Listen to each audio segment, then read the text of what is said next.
నువ్వు కాదు ఏదో గొప్ప స్థాయికి ఎదగాలని పోరాడుతుంది, నిన్ను గొప్ప స్థాయిలో ఉంచాలని ఆయనే పట్టుబట్టాడు. ఖచ్చితంగా ఆయన అనుకున్న స్థాయికి నిన్ను తెచ్చుకుంటాడు. నీ మీద ఆశలు నీకు కాదు, ఆయనకున్నాయి. ఇడు పనికిరానోడు, పనికిమాలినోడు, ఈడు అట్టంటోడు, ఇటు ఇట్టంటోడు అనిపించుకున్నోడే అనేకులకు దిక్కయ్యేటట్టు నా దేవుడు చేస్తాడు. దేవుడు మనల్ని దర్శించిన దర్శనాలు మనం మర్చిపోతాం, దేవుడు మనకు చేసిన వాగ్దానాలు కూడా మర్చిపోతాం. కానీ గుర్తుపెట్టుకో, దేవుడు మనకి ఇచ్చిన వాగ్దానాన్ని ఆయన మర్చిపోడు. గట్టిగా, నీకు ఇలా చేస్తాను అని నీకు చెప్పిన మాట నువ్వు మర్చిపోతావు, కానీ దేవుడు మర్చిపోడు, గుర్తుపెట్టుకుంటాడు. తగిన కాలమందు ఆయన అవన్నీ నెరవేరుస్తాడు. అది ఆయన గొప్పతనం. మొట్టమొదటిది ఏంటి? మన ఫ్యూచర్ మనకు తెలియదు, కానీ ఆయనకు తెలుసు. రెండవ విషయం, ఆ శ్రేష్టమైన ఆశీర్వాదకరమైన భవిష్యత్తులోకి మనల్ని నడిపించడానికి శ్రేష్టమైన పాత్రలను చేసి మన ద్వారా జనములు కదిలింపబడినట్లు జనములకు ఆశీర్వాదకరంగా మనల్ని చేయడానికి రెండవ పాయింట్లో దేవుడు చాలా రిస్క్ చేస్తున్నాడు. నీకేమో నీ కంటికి కనపడి కష్టపడితేనే నీకు అర్థమైంది, కానీ మరుగు నుండి ఆయన చాలా రాత్రి పగళ్ళు నిన్ను నన్ను కాచుకుంటున్నాడు. లేకపోతే ఎన్నోసార్లు నీ విశ్వాసం బ్లాస్ట్ అయిపోయి అడ్రస్ లేకుండా పోయేవాడివి. కానీ ఈ రోజు వరకు విశ్వాసం అందు నిలిచున్నావంటే అది నీ గొప్పదనం కాదు, ఆయన పట్టుదల, ఆయన కృప. 2, మూడవది, అబ్రహాం అనుకోని ఉండొచ్చు, ప్రపంచం మీద చాలామంది మనుషులు ఉంటే ఏనేది నన్నే ఎట్లా చెప్తున్నాడు, నన్నే అన్నీ తెంచేసుకో అంటాడు. ఏంది, నాకే ఈ పరిస్థితులు ఏంది, అసలు నన్ను స్పెషల్గా నన్ను ఇట్లా ఇబ్బంది పెట్టడం ఏంటి?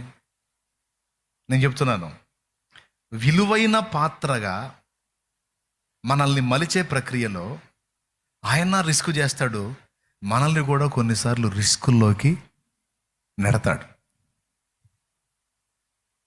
మనం రిస్కులో పడ్డామంటేనే ఆయన రిస్క్ చేయడానికి ఇష్టపడ్డట్టు. ఇప్పుడు చిన్న ఎగ్జాంపుల్ చెబుతాను. కొడుకు రిస్క్లో పడ్డాడంటే కొడుకు ఏమన్నా రిస్క్, తండ్రికి కూడా. అసలు పెద్ద రిస్క్ చేసేది ఎవరు? ఈడన్నా నిద్రపోతాడు, నిద్రపోకుండా మేలుకునేది ఎవరు? అది గొప్ప విషయం. కొన్నిసార్లు మనకి అలాంటి రిస్కులు ఎదురైనప్పుడు, అలాంటి ఒత్తిళ్లలోకి మనం నెట్టబడ్డప్పుడు, జనాలందరూ బాగానే ఉన్నారు, విశ్వాసులంతా బాగానే ఉన్నారు, నాకేంది ఇట్లా,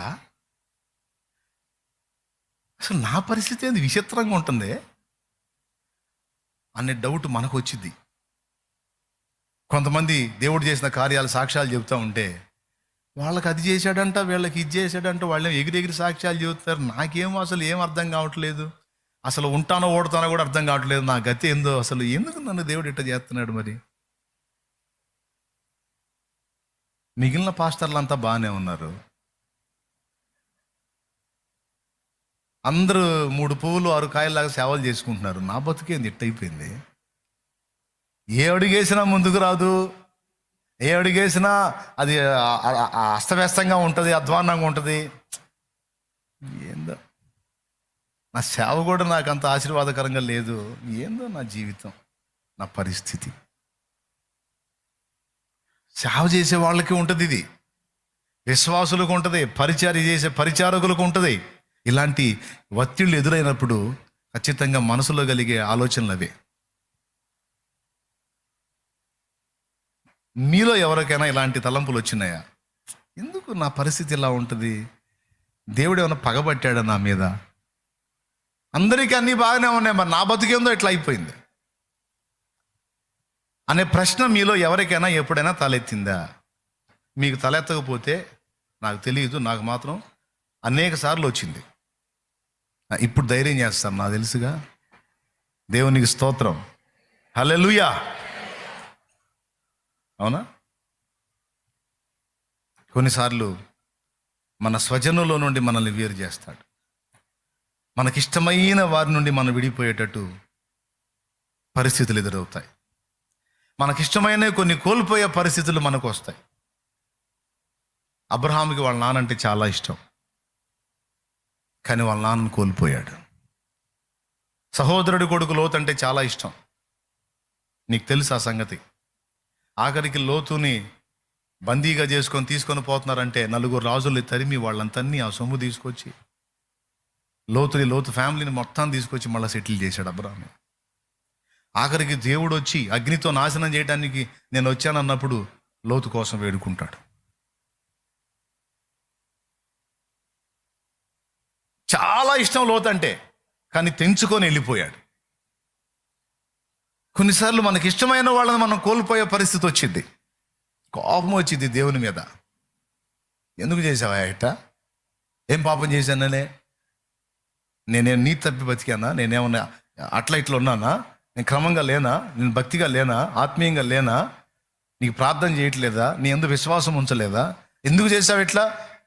నాకెంతో ఇష్టమైన వారు నాకు ఎందుకు దూరం చేశావు అని నిలదీసిన ఘట్టాలు మన జీవితంలో మనకు ఎదురై ఉండొచ్చు. మన దేవుని వైపు చూచి ఏడ్చుకొని ఉండొచ్చు. అలాగే మనం ఎంతో ప్రేమించే వాళ్ళు మనల్ని ముఖం మీదనే తృణీకరించి మనల్ని విడిచి వెళ్ళిపోయి ఉండొచ్చు. నానా మాటలని మన దగ్గర మేలు పొందిన వాళ్ళు, ఉపకారం పొందిన వాళ్ళు మన ముఖం మీదనే మనల్ని తృణీకరించి వెళ్ళిపోయిన అనుభవాలు కూడా మనలో కొంతమందికి ఎదురై ఉండొచ్చు. వాళ్ళకి నేనేం అన్యాయం చేశాను దేవా? వెళ్ళింది కాక మళ్ళీ నా మీద ఇంత విషం కక్కుతున్నారు. నేను వాళ్ళకి ఎంత మేలు చేశాను, ఎన్ని రకాలుగా ఉపయోగపడ్డాను, నన్ను ఎన్ని రకాలుగా ఉపయోగించుకున్నారు. ఇప్పుడేంది నాయన నా మీద కత్తులు విసురుతున్నారు, విషం కక్కుతున్నారు. మనకిష్టమైన వాళ్ళని కొంతమందిని లాస్ అవుతాం. మనం ఎంతో ప్రేమించే వాళ్ళని కొంతమంది మన ముఖం మీదనే తృణీకరించి వెళ్ళిపోయే పరిస్థితులు మనకి ఏర్పడతాయి. మనకెంతో ఇష్టమైన ప్రదేశాల నుంచి, సమాజాల్లోంచి మనం మరో ప్రాంతానికి పంపబడతాం.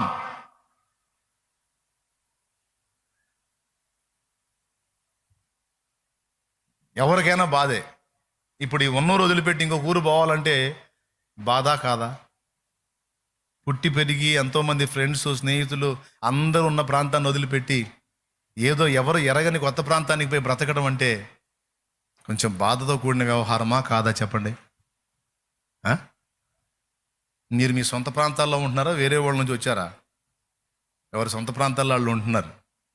ఒక ఊరు వదిలేసి, సొంత ప్రాంతాన్ని, సొంత జనుల్ని, సొంత ప్రదేశాన్ని వదిలేసి వెళ్ళి తాను ఎరగని కొత్త మనుషుల మధ్యలో బతకాలంటే ఎంత యాతనో.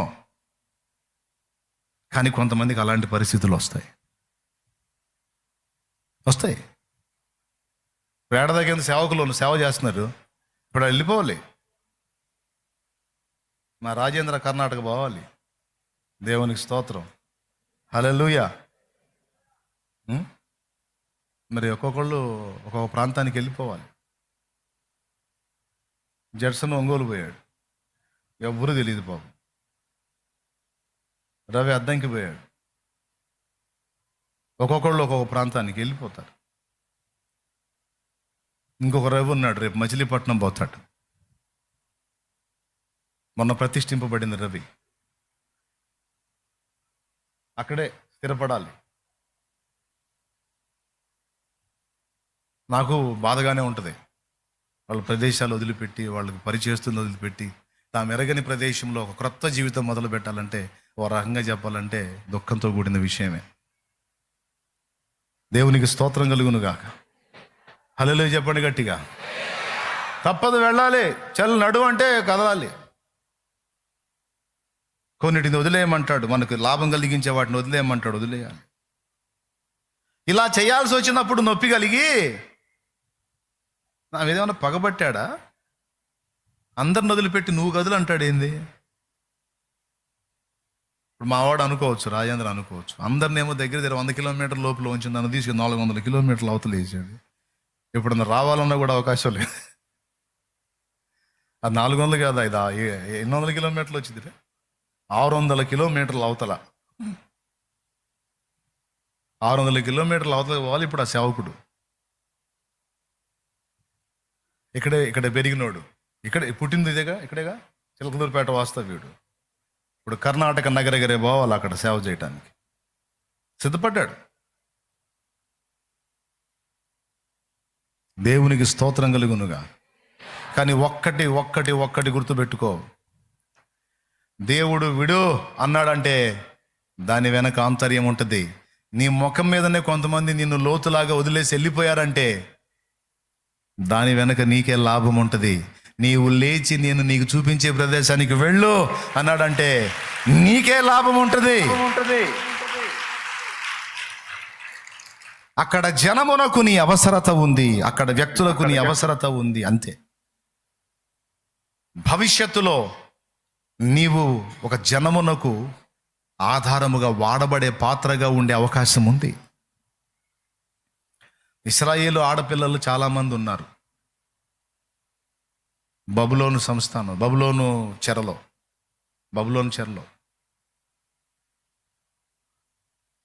కానీ రాణి పోటీకి మాత్రం మొర్దెకాయ పెంచిన ఎస్తేరు పోవాల్సి వచ్చింది. ఒకవేళ ఓకే అయిందనుకో, ఇక ఆమె వీళ్ళ దగ్గరకు వచ్చేది లేదు, ఇక అక్కడే ఉండిపోవాలి. ఎస్తేరు అసలు ఎస్తేర్ లైఫ్ని ఎలా డిజైన్ చేశాడో చూడండి. ప్లాన్ మొత్తం ఆయన పసితనంలోనే తల్లిదండ్రి ఇద్దరిని తీసుకున్నాడు. ఎస్తేర్కి తల్లిదండ్రి ఇద్దరిని కోల్పోయింది ఆమె.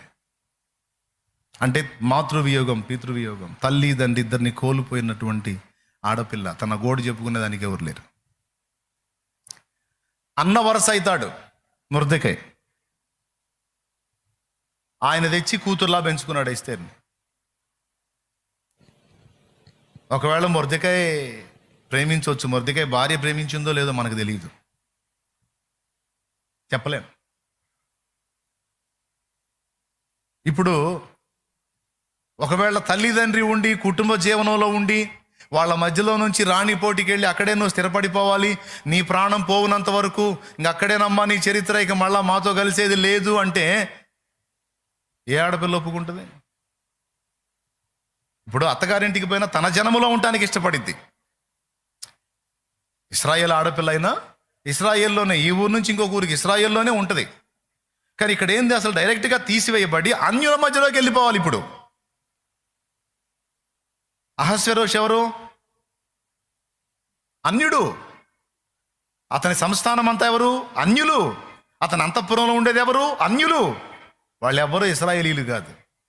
మరి ఇప్పుడు ఈ అమ్మాయి పోయి ఎక్కడ ఉండాల్సి వస్తుంది? అన్యుల మధ్యలో. తన సొంత ప్రాంతం వదిలేసి, స్వదేశం వదిలేసి అన్యుల మధ్యలోకి వెళ్ళిపోతుంది. కానీ ఎస్తేరు తొణకలేదు. ఎందుకు తెలుసా? దేవుడు ముందుగానే ఎస్తేరుకి ఒంటరి లైఫ్ను అలవాటు చేశాడు, నేర్పాడు. తల్లిదండ్రుల రెక్కల నీళ్ళలో కాదు, ఒంటరిగా బతకటం, ఒంటరిగా తను తాను నిలదొక్కుకోవటం, దేవుని వైపు చూసి బ్రతకటం అనేది చిన్ననాటి నుంచి అలవాటు చేశాడు. ఎందుకో తెలుసు? ఒకవేళ తల్లిదండ్రులు ఉన్నారనుకో, ప్రతిదీ వాళ్ళ మీద డిపెండ్ అయ్యేది. వాళ్ళిద్దరిని దూరం చేసి తనది కాని కుటుంబంలోనికి తనను చేర్చి ఇతరుల దయాదాక్షిణ్యాల మీద బ్రతికేటట్టు ఆ అనుభవాన్ని, ఆ ట్రైనింగ్ని ఎస్తేరుకి దేవుడు బాల్యం నుంచి నేర్పుకుంటూ వచ్చాడు. ఎన్నిసార్లు ఏడ్చుకుందో. ఇప్పుడు కొంతమంది తల్లి లేని పిల్లలు ఉంటారండి. తండ్రి ఉంటాడు, తల్లి ఉండదు. తండ్రి రెండో పెళ్లి చేసుకుంటాడు. ఆ రెండో పెళ్లి చేసుకున్నప్పుడు రెండో భార్యగా వచ్చినామా, ఈ మొదటి భార్య సంతానాన్ని ఏడిపించే వాళ్ళు ఎక్కువ మంది ఉంటారు. ప్రేమ చూపేవాళ్ళు కొంతమంది ఉంటే టార్చర్ చేసేవాళ్ళు ఎక్కువ మంది ఉంటారు. నాన్నకు ప్రేమే, కానీ రెండో అమ్మకు ప్రేమ ఉంటుందా? అదే తనకు పుట్టిన సంతతి అయితే గోరుముద్దలు అడిగడిగి తినిపించింది. అదే ముందు భార్య సంతతి అనుకో, తింటే తిను, లేతే సావు అక్కడ బడి. నేనేం బతిలాను నిన్ను, ఎక్కడెక్కడ గుంపంతా బడి నా ప్రాణానికి అనే మాటలు మాట్లాడే వాళ్ళు కూడా నేను విన్నాను.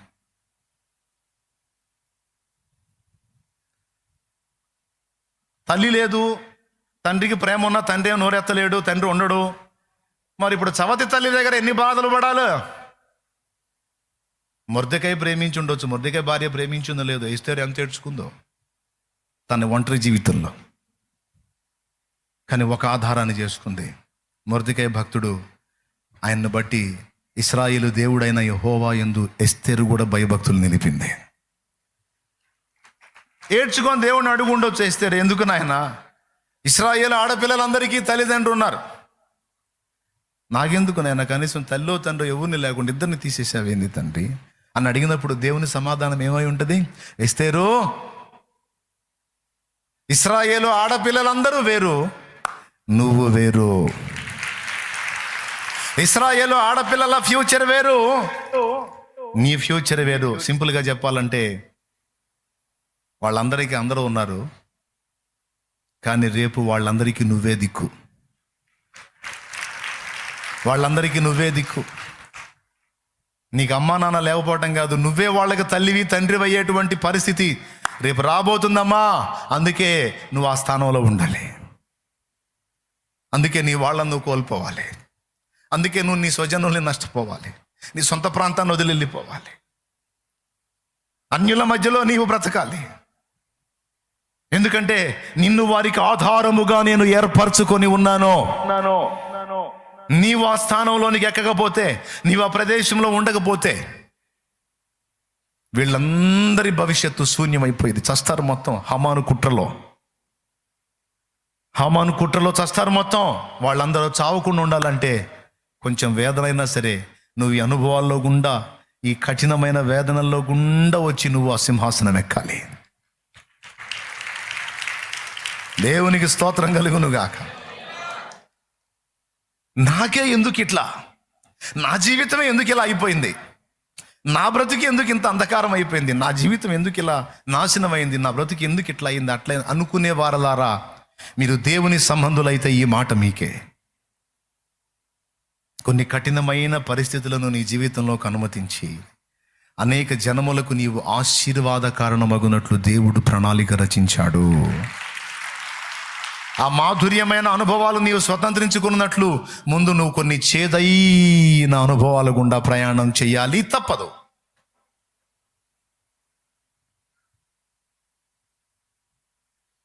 మోడుబారిన జీవితాలను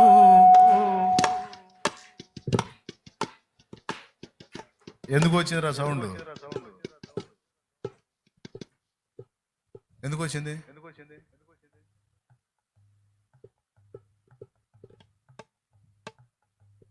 అక్కడ ఎవరు మైక్ ఆన్ చేశారు?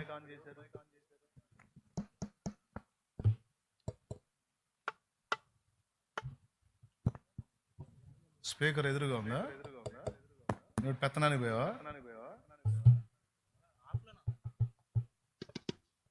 స్తోత్రం.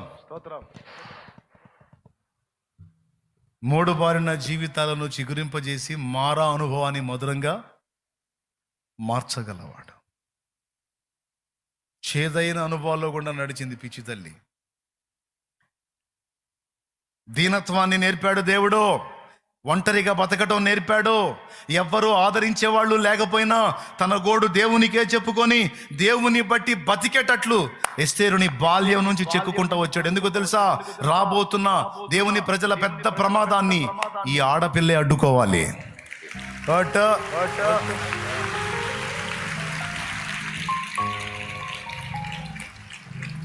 దేవుని ప్రజను ఈ ఆడపిల్లే రక్షించాలి. ఆ కష్టకాలంలో ఈ ఆడపిల్లే బతికించాలి. ఆ కష్టకాలంలో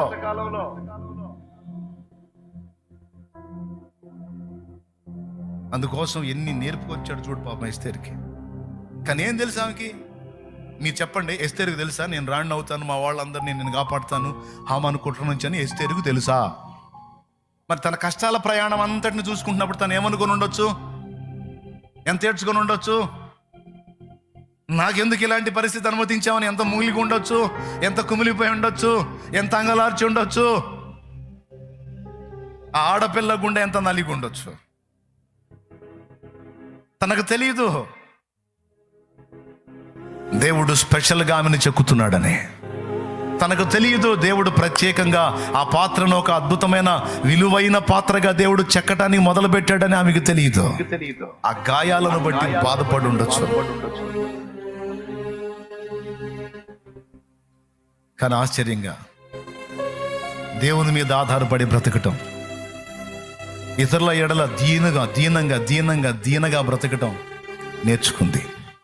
ఇదే దీనత్వం అక్కడ రాణి సెలక్షన్లో ఉపయోగపడింది. అహస్వేరోషు ముందుకు వెళ్ళేటువంటి ఆడపిల్లలు రాణి హోదాకి ఎవరు సెట్ అవుతారో నేను ఎంపిక చేసుకుంటా. నేను ఏ ఆడపిల్లని చూపిస్తానో ఆమె నా రాణి అంటే ఈ రాణి ఎంపికకి చాలా మంది రాజకుమార్తెలు వెళ్ళారు. అహస్వేరోషు రాజు అంటే పెద్ద విషయం. అది 127 సంస్థానాల మీద రాజు, ఒక చక్రవర్తి స్థాయి వ్యక్తి. అతని పక్కన కూర్చొని పట్టమహిషిగా పెత్తనం చేసేటువంటి ఆధిక్యత అంటే సామాన్యమైన విషయం కాదు. అందుకని చాలా మంది పోటీకి వచ్చారు. వాళ్ళను ఒక సంవత్సర కాలం సిద్ధపరిచారు. తర్వాత రాజు ముందుకు తీసుకెళ్ళి హేగే అడుగుతాడు, అమ్మా నీకు ఎలాంటి వస్త్రాలు వేయాలి, నీ తల ఎట్లా చేయాలి, నీ ముఖం ఎట్లా చేయాలంటే వాళ్ళకి ఇష్టం వచ్చినట్టు రెడీ అయ్యేవాళ్ళు.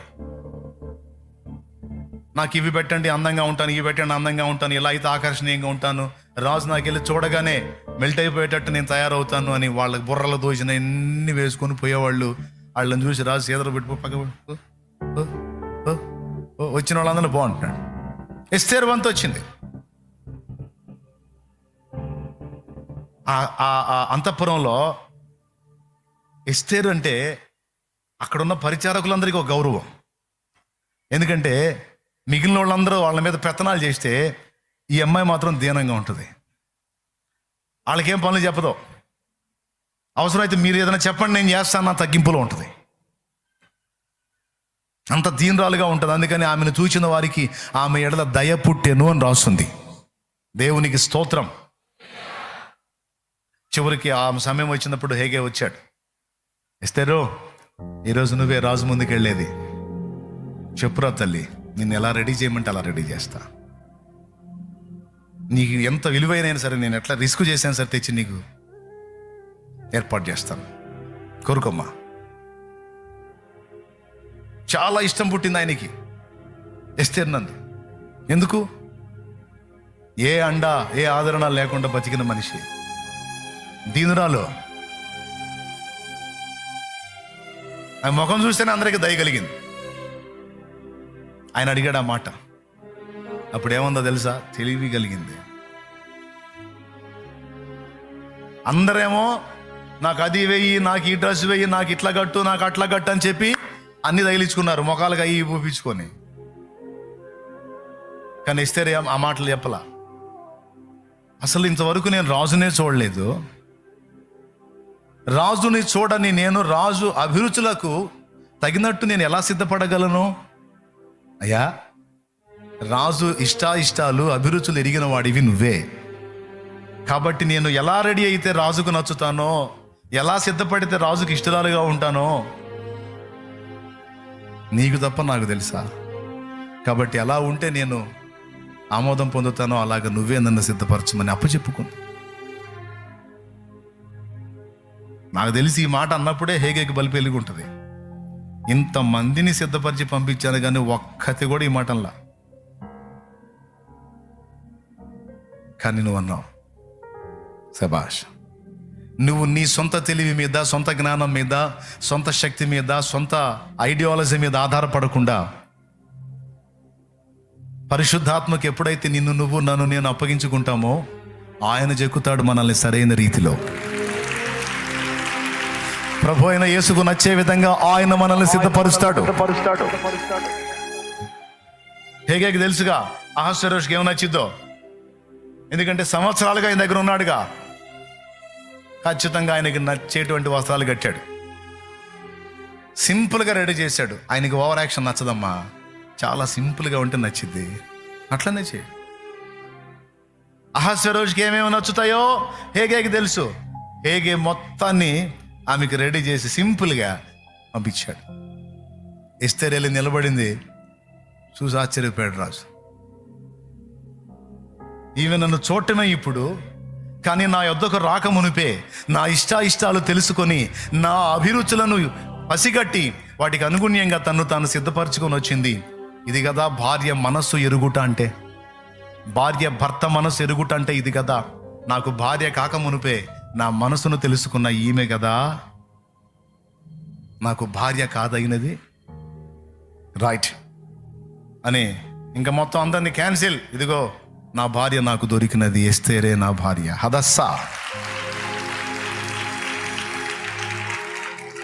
అయిపోయి ఒక దెబ్బతో రాణి అయిపోయింది. అహంకారులను ఎదిరించి దీనులకు కృప చూపే దేవుడు నా దేవుడు. దేవునికి మహిమ కలుగును గాక. హల్లెలూయా. కృప చూపే దేవుడు. తర్వాత రాణి అయిన తర్వాత హామాను కుట్రని ఎంత బాగా విచ్ఛిన్నం చేసి రాజు ఆజ్ఞ బయలుదేరిన తర్వాత రద్దు కాదు, అలాంటి స్థితిలో కూడా ఆ ఆజ్ఞను తిరగరాసి నాశనం చేయాలనుకున్న శత్రువుల వినాశనాన్ని జరిగించి తన ప్రజలను కాపాడుకున్నది ఎస్తేరు. ఇంత పెద్ద పని ఆమెకుందన్న సంగతి, ఇంత పెద్ద ప్రణాళిక తన ఎడల ఉందన్న సంగతి మొర్దెకైకి తెలుసా? ఎస్తేరుకు తెలుసా? పోనీ ఇశ్రాయేలు సర్వ సమాజంలో ఎవరికైనా తెలుసా? ఒక్కడికి తెలుసు. నాకే ఎందుకు ఇలా, నన్నే ఎందుకు ఇలా, నా పరిస్థితులే ఎందుకు ఇలా? అందరి జీవితాలు బాగానే ఉన్నాయి, అందరి లైఫ్లు బాగానే ఉన్నాయి, అందరి కుటుంబాలు బాగానే ఉన్నాయి, అందరికి అన్నీ దక్కినాయి, మాకెందుకు ఇవి దక్కలేదు, మేమెందుకు ఇలా ఉండాల్సి వచ్చింది అని నువ్వు ప్రశ్నిస్తే నీకు సమాధానం. దేవుడు అబ్రహామును కోరుకున్నట్టు, దేవుడు ఎస్తేరును కోరుకున్నట్టు, యోసేపును కోరుకున్నట్టు, పౌలును కోరుకున్నట్టు కొన్ని పాత్రలను స్పెషల్గా కోరుకుంటాడు దేవుడు. అందుకే వాళ్ళకి కొన్ని ప్రత్యేకమైన అనుభవాల్లో నుంచి తీసుకెళ్తాడు వాళ్ళని. నాకే ఎందుకు కాదు, ఇన్ని నాకే ఇచ్చావంటే ఈ ధన్యత నాకే ఇచ్చినందుకు నీకు స్తోత్రం ప్రభువా అనుకో. నాకున్న బాధలు ఎవరికీ లేవని నువ్వు అనుకునే పని అయితే నీకున్న ధన్యత కూడా ఎవరికి లేదని దేవుని స్తుతించు. ఎందుకంటే ఆయన స్పెషల్గా నీ మీద వర్క్ చేస్తున్నాడు. ఇప్పుడు నీకు అర్థం కాదు, ప్రస్తుతం సమస్యను ఫేస్ చేసేటప్పుడు నీకు అర్థం కాదు, ఫైనల్లో నీకు క్లారిటీ వస్తుంది ప్రతి విషయంలో. ఆమేన్ తమ్ముడు, ఫైనల్లో చాలా స్పష్టత వస్తుంది నీకు. ప్రస్తుతానికి దీన మనస్కుడివై, దీన మనస్కురాలివై ఆ బలీయమైన చేతి కింద, ఆ నీతి సూర్యుని చేతి కింద దీన మనస్కుడివై, దీన మనస్కురాలివై నిన్ను నువ్వు తగ్గించుకొని అప్పచెప్పుకో. తర్వాత చూద్దు కానీ. వెళ్ళమన్నప్పుడు వెళ్ళు, ఉండమన్నప్పుడు ఉండు. నిన్ను ముందుకు నడిపించినా దానికి ఒక ప్రణాళిక ఉంది, నిన్ను ఉన్న చోట నిలబెట్టినా ఒక ప్రణాళిక ఉంది. సమస్తమును నెరవేర్చగల దేవుని వైపు నీ దృష్టి నిలుపు. పట్టుదల నీది కాదు, గుర్తు రాసుకో ఈ మాట. పట్టుదల నీది కాదు. నిన్ను ఒక అద్భుతమైనటువంటి ఆణిముత్యంగా తీర్చిదిద్దాలన్న పని, పట్టుదల దేవుడు పట్టాడు. ఆయన అన్నది నెరవేర్చిందాక వదలడు. ఆమేన్ చెప్పు, ఆమేన్ చెప్పు, ఆమేన్. పట్టుదల మన అయితే అయిపోయింది ఎప్పుడు, కానీ పట్టుదల మనే కాదు, ఆయన పట్టాడు పట్టు. మొదటి విడత పట్టిన పట్టుకు కొంతవరకు పని జరిగింది. ఇప్పుడు మనం దర్శనం మర్చిపోతాం, మన వాగ్దానాలు మర్చిపోతాం. దారుణం. సంవత్సరం కూడా పూర్తి కాల, అయిపోయింది, మర్చిపోయారు అందరూ. కానీ ఆయన నీకు ఇచ్చిన ప్రామిసులు మొత్తం గుర్తుపెట్టుకుంటాడు. తగిన కాలంలో ఒకటొకటి మొత్తం నెరవేరుస్తాడు. తండ్రి, నా మిగిలిన సహోదరులకి తండ్రి నుంచి ఎడబాటు లేదు. నా తండ్రితో కలిసి బ్రతికే ధన్యత వాళ్ళకు దొరికింది, నా తండ్రితో కలిసి భోంచేసే భాగ్యం వాళ్ళకి దొరికింది. 17 ఏళ్ల వయసు నాది. ఎందుకు నా తండ్రి నుంచి నన్ను వేరు చేశావు దేవా? నా పితరుడైన అబ్రహాము దేవా, నా పితరుడైన ఇస్సాకు దేవా, నా తండ్రి ఇశ్రాయేలు దేవా, యాకోబు దేవా, వాళ్ళందరూ దొరలాగుంటే నన్నెందుకు బానిసగా అప్పచెప్పావయ్యా? వాళ్ళందరూ నా తండ్రికి దగ్గరలో ఉంటే నన్నెందుకు అనాథలాగా వదిలేసావయ్యా? వాళ్ళందరూ ఘనతలో ఉంటే నన్నెందుకు నిందల పర్వంలో ఉంచావయ్యా? వాళ్ళందరికీ ఉన్నాయా ఈ కష్టాలు? యోసేపుకున్న కష్టాలు వాళ్ళకు ఉన్నాయా? యోసేపుకున్న నిందలు వాళ్ళకు ఉన్నాయా? యోసేపుకున్న బాధలు వాళ్ళకు ఉన్నాయా? లేవు. తండ్రి ఎడబాటు కానీ యోసేపుకు తండ్రి ఎడబాటు. బానిస బతుకులు లేవు కానీ యోసేపుకు బానిస బతుకు. జైలు జీవితాలు వాళ్ళకి లేవు కానీ యోసేపుకు జైలు జీవితం. చెయ్యని నేరానికి నిందలు మోసిన పరిస్థితి వాళ్ళకి లేదు కానీ యోసేపుకు నిందలు. వాళ్ళందరికంటే నేనే ఎక్కువ చెడ్డవాడినా? నాకు ఈ శిక్షలు న్యాయమేనా? ఏమో ఆయన హృదయంలో ఎంత నలిగాడో, ఆయన ఎంత ఏడ్చుకున్నాడో. కానీ దేవుని సమాధానం ఏంటి? యోసేపుకు తెలుసా యోసేపు ఐగుప్తుని ఏలేవాడు అవుతాడని? యోసేపుకు తెలుసా యోసేపు తన కుటుంబానికి అన్నదాత అవుతాడని? యోసేపుకు తెలుసా ఐగుప్తు చుట్టుపట్ల ఉన్న ప్రాంతాలకి లక్షలాది మందికి కడుపు నింపేవాడు అవుతాడని యోసేపుకు తెలుసా? యోసేపు బ్రైట్ ఫ్యూచరు ఆయనకి తెలుసు. పడుతున్న కష్టాలే చూస్తున్నారు కానీ ఈ కష్టాల వెనకున్న గొప్ప ఆధిక్యత, రాబోతున్న ఆశీర్వాదకరమైన జీవితాన్ని వాళ్ళు ఎవరూ చూడలేదు. ఎస్తేరు చూడలేదు, అబ్రహాం చూడలేదు, యోసేపు చూడలేదు, నా బతుకు నేను కూడా చూడలేదు. నేను చాలా ఏడ్చుకున్నా నా పరిస్థితులను బట్టి.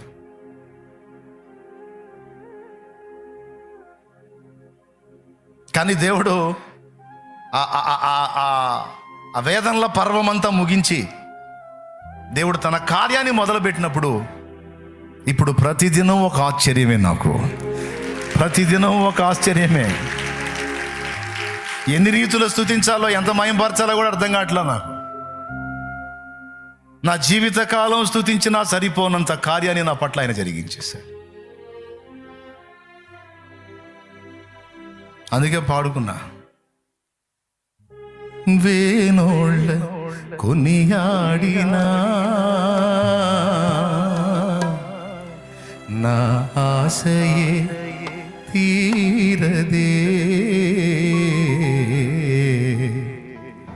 నిన్నెంత కనపరచినా నా హృదయమే నిండదే. తగ్గించవే. వేనోళ్ళ కొనియాడినా నా ఆశయే తీరదే, నిన్నెంత కనపరచినా నా హృదయమే నిండదే. నజరేయుడ యేసయ్యా, నీ స్తుతి తప్ప ఆనందమే లేదుగా. నా స్థితి మార్చినది స్తోత్రనిధియే కదా. నీ స్తుతి తప్ప ఆనందమే లేదుగా. నా స్థితి మార్చినది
నిండదే. దేవునికి మహిమ. మన ఎడల దేవునికి ఉన్న సంకల్పం ఆయనకే తెలుసు. విశ్వాసంతో నడవటం అంటే అదే. ముందుకు పద అంటాడు ఆయన. ఎందుకు ప్రభా పెద్ద నుయ్యి కనపడుతుంటే పద అంట. నుయ్యి ప్రభా పద, ఎగటమే అడుగు. అది నుయ్యి అయిద్దో గొయ్యి అయిద్దో లేకపోతే చక్కని తారు రోడ్డు అయిద్దో ఆయన చూసుకుంటాడు. నీకెందుకు పద అన్నప్పుడు వెళ్ళటమే నీ పని.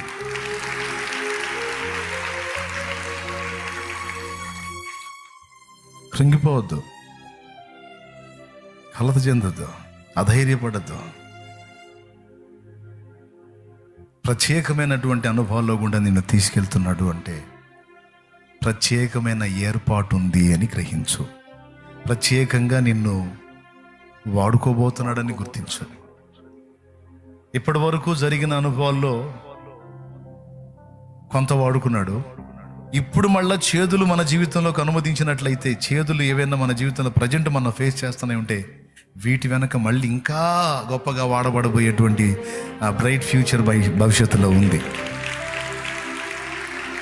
ఒక్కటి ఫైనల్గా చెప్తా, చివరిగా, జనములకు ఆశీర్వాదకారమగునట్లు, జనములకు దీవెన కారణమగునట్లు నా దేవుడు నిన్ను వాడుకునేది మాత్రం కద్దు. కన్ఫర్మ్. ఈ విషయంలో పట్టుబట్టింది నువ్వు కాదో, నా దేవుడే పట్టాడు పట్టు. నా దేవుడే పట్టుకున్నాడు నిన్ను. చేయి పట్టుకున్నాడు, వదులుతాడా? చూద్దాం, నీకే అర్థమైందిగా భవిష్యత్తు. ఈరోజు నీ కన్నీళ్ళు, ఆనాడు ఆనంద గానాలు. ఆమేన్. అంతే. పలుగాకి లోకం నిందించిన ఏకాకి వై నీవు రోదించిన అవమాన పర్వాలు ముగిసేనులే, ఆనంద గీతాలు పాడేవులే. పలుగాకి లోకం నిందించిన ఏకాకి వై నీవు రోదించిన అవమాన పర్వాలు ముగిసేనులే, ఆనంద గీతాలు పాడేవులే. నవ్వినో ముందు తలను వంచేరు, నవ్వినోళ్ళంత నీ ముందు తలను వంచేరు. ఇక ముందు ఉందిలే దీవెనా, ఎందుక వేదన, పొందిన యాతన దేవుడే మరచునా. కన్నుల జారిన కన్నీళ్ళు గడిపెను దేవుని పాదాలు, ఇప్పటి నుండి నీ కళ్ళు చూచును దేవుని కార్యాలు. ఈ కన్నుల జారిన కన్నీళ్ళు గడిపెను దేవుని పాదాలు, ఇప్పటి నుండి నీ కన్ను చూచును దేవుని కార్యాలు. అనుకొనని శ్రమలెన్నో ఎదిరించిన ఆత్మీయుల ప్రేమని దురించిన, అనుకొనని శ్రమలెన్నో ఎదిరించిన ఆత్మీయుల ప్రేమని దురించిన, అసమానమైన నా దేవుని బలమైన బాహు నిను వీడునా. యేసు నిలిచాడు నీ ముందు, నీకు చేసేను కనువిందు. యేసు నిలిచాడు నీ ముందు, నీకు చేసేను కనువిందు. ఉందిలే దీవెనా, ఎందుక వేదన, పొందిన యాతన దేవుడే మరచునా. దేవునికి మహిమ. హల్లెలూయా. దేవుణ్ణి అడుగుతావా, ఎందుకయ్యా నన్ను అనాథం చేశావని? దేవుణ్ణి అడుగుతావా, ఎందుకయ్యా అందరూ నన్ను ద్వేషించేటట్టు చేశావు నా బతుకుని అని? దేవుణ్ణి అడుగుతావా, ఎందుకయ్యా నేను ఎంతో ప్రేమించే వాళ్ళని నాకు దూరం చేశావని? దేవుణ్ణి అడుగుతావా, నన్ను ఆదరించే వాళ్ళని కూడా నాకు దూరం చేసావు ఏందయ్యా అని? దేవుణ్ణి అడుగుతావా, ఏందయ్యా నన్ను ఊహించని శ్రమల కొలువులోకి నెట్టావని? అడుగుతావా?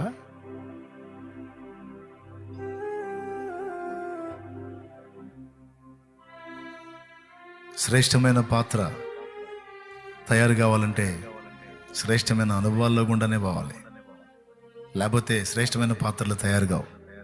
స్తోత్రం, హల్లెలూయా.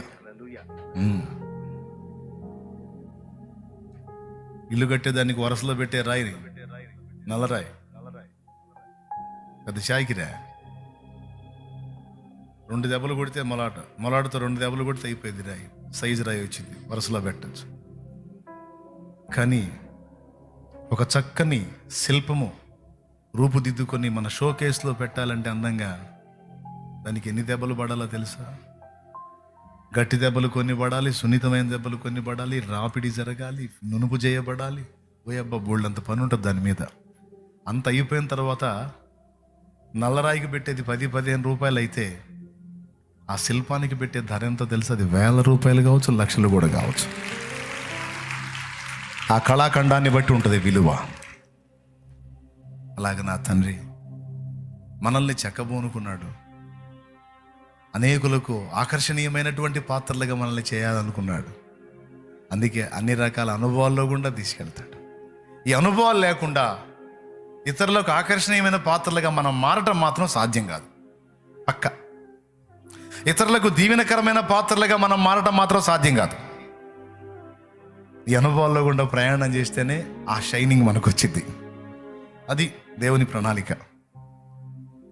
మనందరి విషయంలో మాత్రం దేవుని ఉద్దేశాలు ఏమై ఉన్నాయో తెలుసా? జనములకు మనల్ని ఆశీర్వాదకరంగా చేయాలనేవి ఉద్దేశాలు. ఈనాడు అబ్రహామును చూడండి, విశ్వాసులకు తండ్రి అయ్యాడు. భూమి మీద ఉన్న జనాంగాలన్నింటిలో ఎక్కువ జనాంగం ఎవరో తెలుసా? అబ్రహాం జనాంగమే. ఇశ్రాయేలీలు వాళ్ళేనా? అరబ్బులు వాళ్ళేనా? ప్రపంచంలో ఎక్కువ జనాభా ఉన్న క్రైస్తవులు విశ్వాసాన్ని బట్టి మొత్తం అబ్రహాం సంతతేనా? ఇప్పుడు చెప్పండి, భూమి మీద ఉన్న జనాభాలో అత్యధికమైన జనాభా ఎవరిది? ఎస్. కాబట్టి అంత మెట్టుగా అబ్రహాం తీసుకెళ్ళటానికి కొన్ని కఠినమైన అనుభవాల్లో గుండా దేవుడు అబ్రహాం నడిపించాడు. తప్పలా, నీకు నాకు కూడా తప్పదు. మనం సిద్ధపడి ఉండాలి తప్ప ప్రశ్నించడానికి లేదు. ఈ మ్యాటర్ నీకు ముందే అర్థమైతే, స్పష్టంగా అర్థమైతే లోపడుతుంటావు దేవునికి. లేకపోతే నువ్వు ఏడిసి జనాన్ని ఏడిపిస్తావు, నన్ను కూడా ఏడిపిస్తావు. మ్యాటర్ నీకు అర్థమైంది అనుకో, సంతోషంగా దేవుని వైపు చూస్తూ దేవుడు నడిపించే నడిపింపుల్లో ఎదురయ్యే అనుభవాల్లో గుండా ఆనందంగా ముందుకెళ్తావు. ఎందుకంటే ఆల్రెడీ బైబిల్లో వ్యక్తుల్ని చూపించాడు కదా. చూపించాడా లేదా? రైట్. నిన్ను కూడా అలా ప్రత్యేకమైన అనుభవాల్లో గుండా తీసుకెళ్తున్నాడు. ధైర్యంగా ఉండు. ఒక్కసారి చెప్పండి, తీర్మానం ఎవరిది? నీదా దేవుడిదా? పట్టుదల ఎవరిది? చెయ్యి పట్టుకుంది ఎవరు? బరువు మోస్తుంది ఎవరు? ఎన్నోసార్లు తోక ముడిచి పరిగెత్తి పారిపోతే నిన్ను తీసుకొచ్చి మళ్ళా ఎలలో నిలబెట్టి, ఎన్నోసార్లు తోక ముడిచి పారిపోయావు నువ్వు, మళ్ళీ తీసుకొచ్చి లైన్లో పెట్టాడా? రా రా రా అని. హల్లెలూయా. ఇప్పటి వరకు నిలిపిన వాడికి ముందు కూడా నిలబెట్టగల సమర్థుడు. ఆమేన్. ఇంకలే చాలులే, ఇంకో పైకి లేచి నిలబడు. దైవజనులు ప్రార్థన చేస్తాడా?